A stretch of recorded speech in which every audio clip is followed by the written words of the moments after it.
Thank you, Madam Speaker. I rise in support of the resolution which declares April as Autism Awareness Month here in Michigan. Undoubtedly, the last couple of years have been challenging for everyone, but those on the autism spectrum were particularly impacted. They find comfort in the certainty of routine, and our day-to-day activities were completely disrupted. For many students with autism, virtual learning presented a significant hurdle. In-home and clinical service delivery was typically postponed. Many families witnessed skill regression and experienced increased behavioral problems. And the opportunities to strengthen social skills was also incredibly scarce. We saw this happen with my own daughter. And yet, as we try to recover from the educational and social deficits, as a parent, I yearn for a better tomorrow for people like my Reagan. She is so much more than the label she has been assigned. She's a determined 15-year-old who longs for a more inclusive world. She needs friends who will meet her where she's at. She needs fans who will celebrate her strengths. But in fact, don't we all? Prior to insurance reform in the last decade, kids like Reagan were deemed hopeless upon the diagnosis of autism, when in reality, the greatest disability was on the part of many who assumed that people like her lacked potential. It is there, and it waits to be unlocked. Young Reagan made rules that she expected us to fully abide by. For instance, there was a strict order in which all winter clothing had to go on.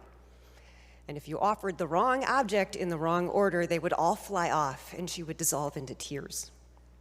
It was one of those daily tasks that seemed unnecessarily arduous.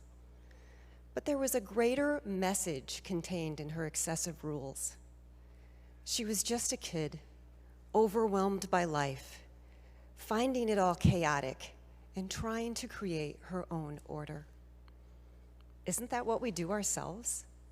We each serve 90,000 people, and we're pulled in a variety of directions. Aren't we trying to create our own order out of chaos?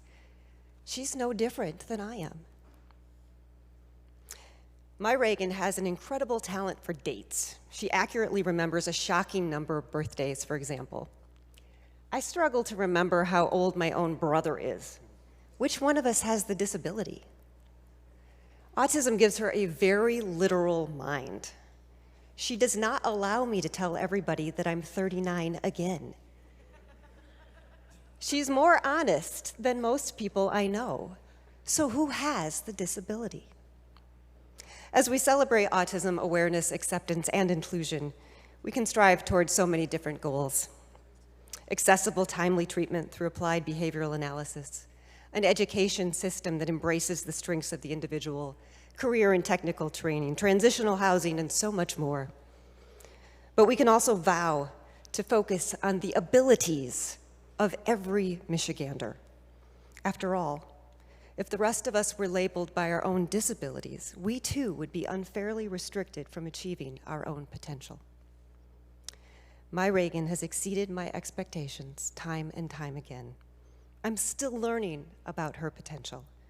Together, let's discover and celebrate the abilities of thousands of Michiganders with autism. Thank you, Madam Speaker.